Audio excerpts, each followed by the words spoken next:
Schweihofer entering her 5th season on the banks. Rutgers had their most wins in more than a decade last season.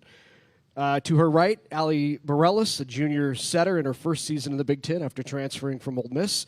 And at the far end, Zora Hardison, the sophomore middle, who entered the starting lineup for the final 10 matches of 2023. Coach, I'll let you have an opening statement. Hello. Well, I'm so excited to be here for our 3rd annual Big Ten Media Days. It's so exciting, and I chose these two to join us this year for a lot of reasons, but they really represent what I think this season will become.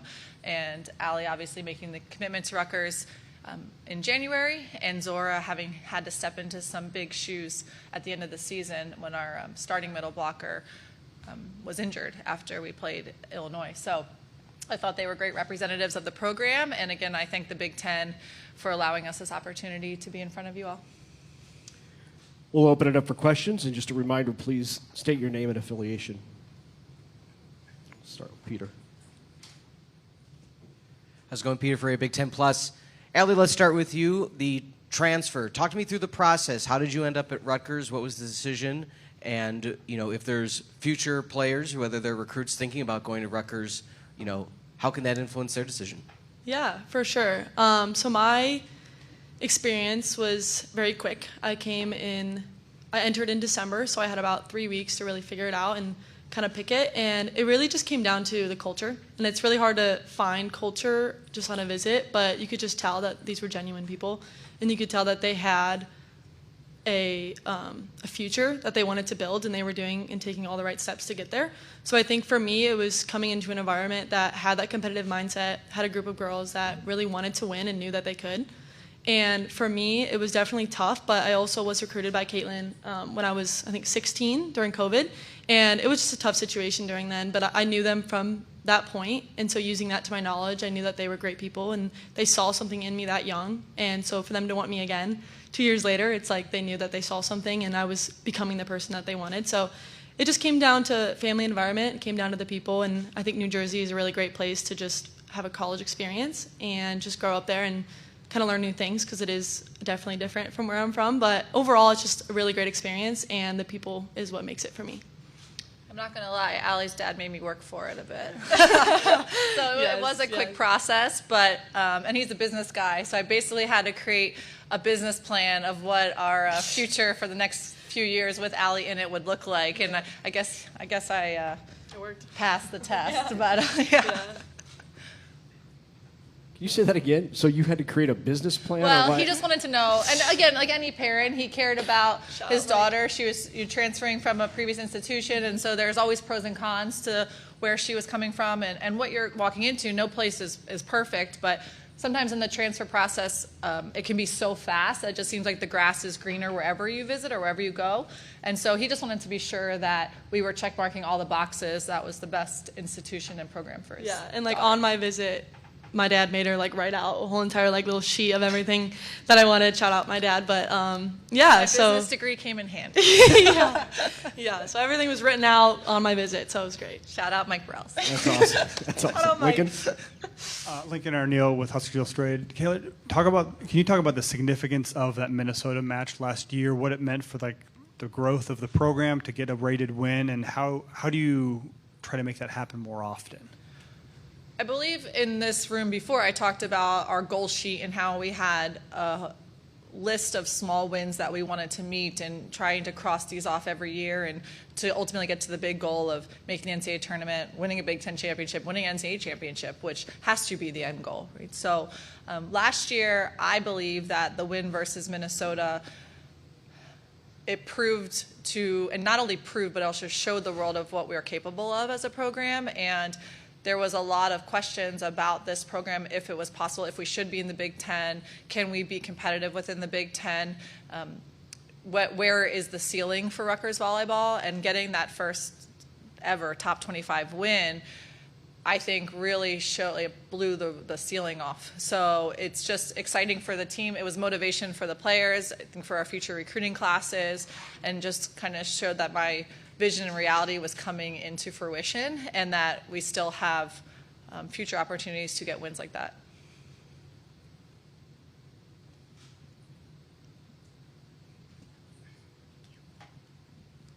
Alana Goldman, 5 wins. Caitlin, you've spoken a bit about recruiting more within the United States.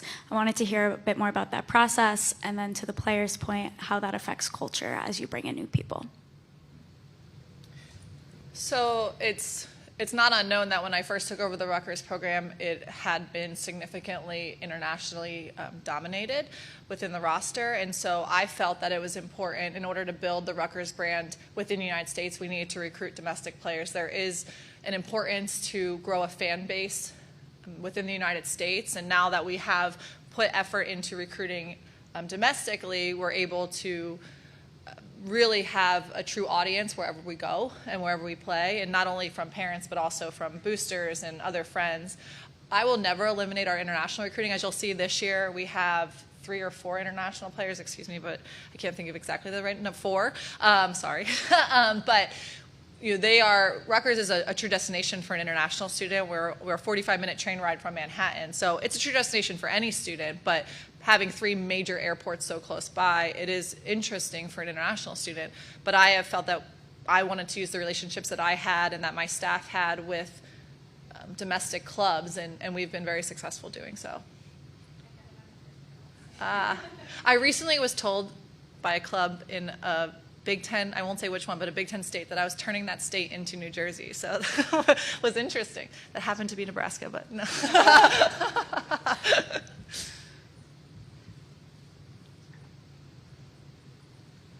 This question is for Zora.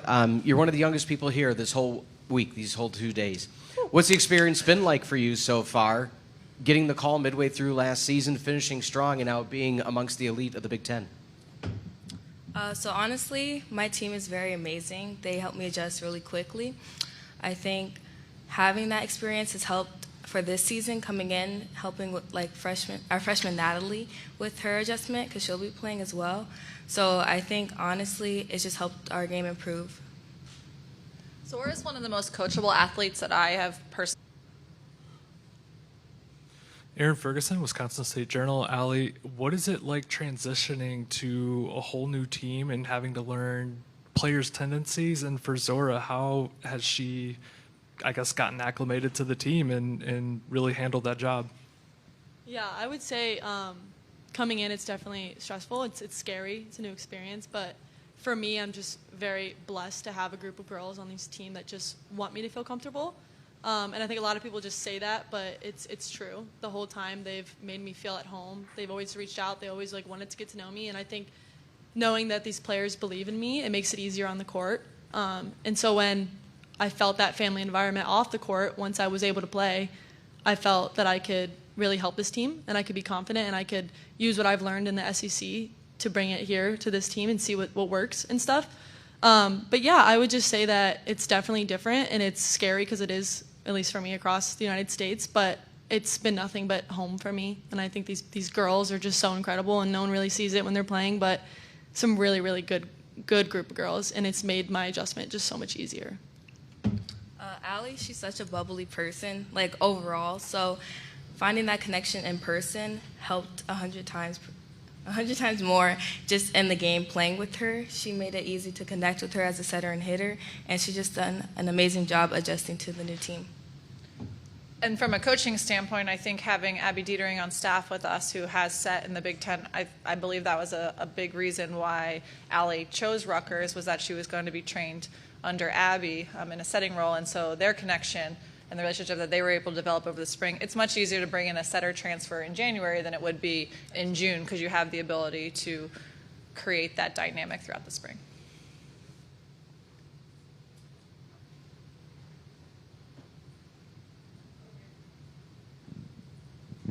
Hi, Caitlin. Real quick, you guys have Washington and Oregon back-to-back on the schedule this year. I was just kind of curious, what do you think that's going to look like for you guys going out there literally coast to coast and playing on both sides of the country?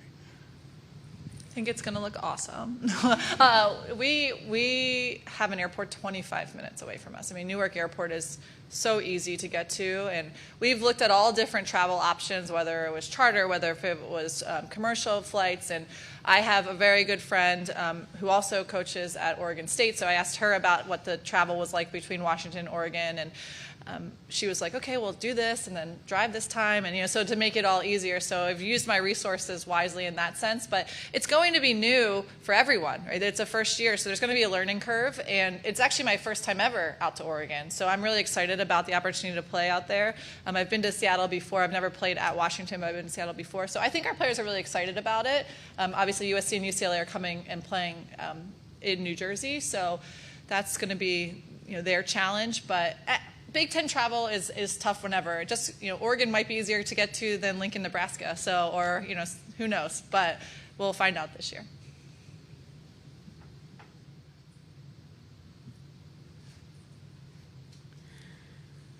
So, coach, players, we have some students here from Brunson Academy in Chicago. They're aspiring journalists, 7th and 8th graders. They have a question for you. What are your long-term goals, and where do you see yourself in the world of volleyball in 5 years? I'll go first. I think that's a great question, first off. But, yeah, I think it's just up from here. I think women's volleyball has slowly grown over these past few years, and now seeing pro volleyball in the States is just a really good step for us. So I think, at least for me, now, it could change, but for now I definitely want to try and play pro in the States and just keep getting women's volleyball out there. And yeah, definitely my long-term goals is just pro volleyball and just continuing to finish these last 2 years really strong and just making Rutgers volleyball just a bigger name and more fans and just getting our name out there. So, yeah, me. Yeah. Personally, I don't see myself going pro, but for the rest of the years that I'm here, I see myself being a leader and taking titles, if that makes sense.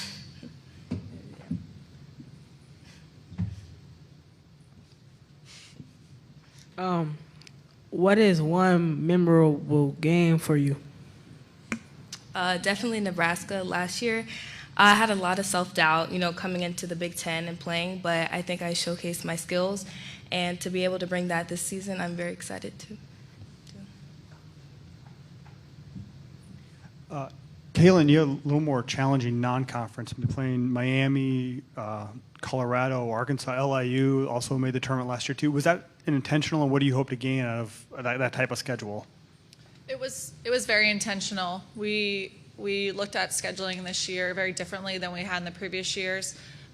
Last season it was to pass that double-digit mark, which we had done, and now that we have again accomplished some of the smaller goals that we had set for ourselves, which felt really big at the time, now we need to really elevate our level of competition. So we were the largest differential team between a Pablo ranking and an RPI last year, so it was almost a 75-point difference. So I wanted to close the gap on there, so playing the RPI game a little bit more closely so that if we are in contingent or have the ability to potentially make the NCAA tournament, we want to have that opportunity in front of us, and we weren't necessarily playing teams in the past that would have given us key wins outside of conference. So we wanted to start off the season with a tougher competition and then kind of slowly waver, into the Big Ten. But I think our players are excited for the challenge. It's a goal of mine to always play in front of the hometown of players on the team at least once in their career. So Krista Dooley is from Dallas, and we have some other players from Texas as well. So it's just a good opportunity to get in front of their hometowns too.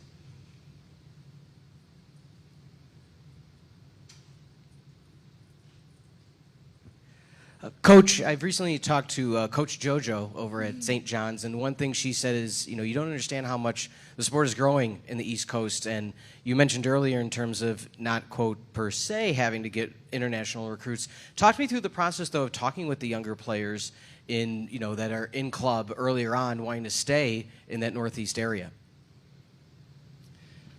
So I love JoJo. She's a wonderful mentor, and she was the first one. I was a player, and she's like, I think you could coach one day. So I give a lot of my career to her. But we sold out our camps this year for the first time. We hosted our first overnight camp as a staff this season, and we had almost, how many girls? 175 overnighters. We had multiple day camps, and so that was a big growth from this last season. And New Jersey volleyball is really big. It's a mission of mine. I have a 6-year-old daughter, so it's a mission of mine for her to have a quality club to play at when she goes to play. And so my staff is really involved in the satellite camp arena as well. So we've been going out to high schools in the area and running satellite camps in order to promote not only at the varsity level but also the JV and the middle school level and try and generate interest that way. And then from a marketing standpoint, a lot of our game marketing strategy is around youth. So things like last year we did a superhero night, and this year, I don't know, bounce houses and things like that are just drawing in families to the arena, because I do feel that if we can get players in a Rutgers volleyball jersey much earlier on than their junior year of high school, that interest is going to only grow the program. So I'm excited about just first time ever I was walking through the mall and I saw someone in a Rutgers volleyball shirt and I asked to take their picture with them. So there I was like, okay, snaps for that person. But, yeah.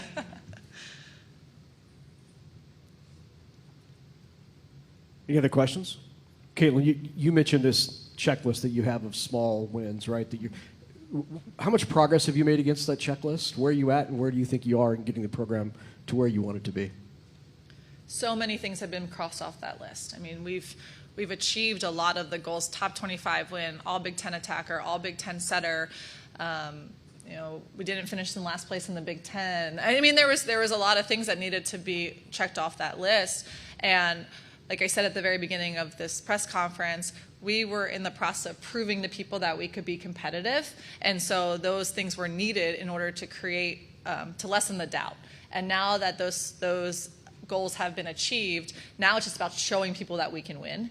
And so I'm really excited about this season because the opportunities in front of us, and they have put together a wonderful team. And again, the culture, as you can hear, is extremely strong. And I think we're going to really shock some people this year.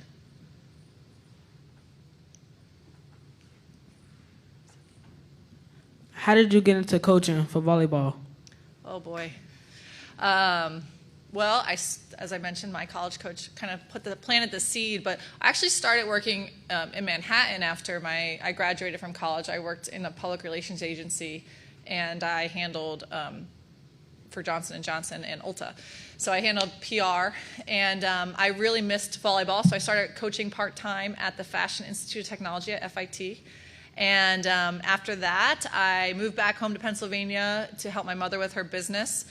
And I started coaching in high school. And my high school team did extremely well. And I got offered an assistant coach at Bucknell, and then Lehigh, and I tend to take positions that aren't always people are scared of, right? And they're programs that need to have growth, and they're programs that maybe other people are like, okay, that could be a career killer.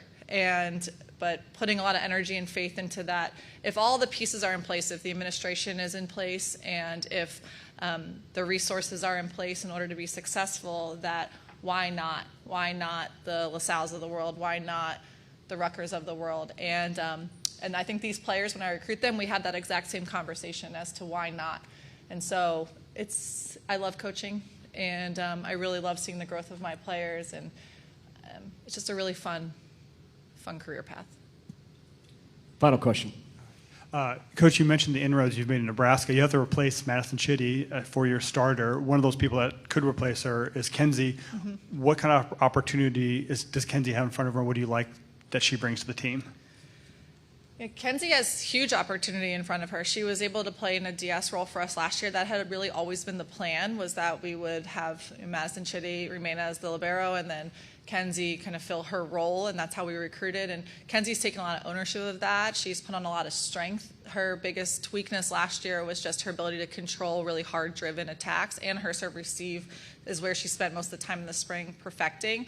She is a natural leader, and she's the oldest of four girls, and so she has that, and she's super organized, and she's definitely taken on the accountability role, and you guys can speak to that as well. But I'm excited to see what her potential is. We did bring in Allie Dutton as a freshman this year too, and she's out of Circle City in Indiana, and so she's a quality candidate. And we also have some upperclassmen who have gone between both being outside hitters and DSs. So I think there's still some competition at that role, but it's Kenzie's for the taking at the moment.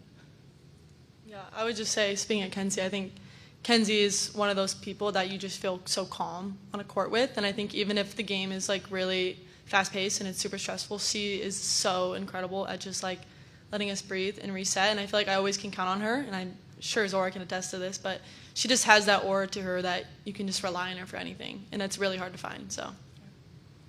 And if anyone wants to give up their tickets to the Nebraska-Rutgers game, the Deerstads are looking for like 700 tickets. True that. Caitlin, Aly, Zora, thanks so much for joining us. Thank you very much. Good luck this season. Thank you.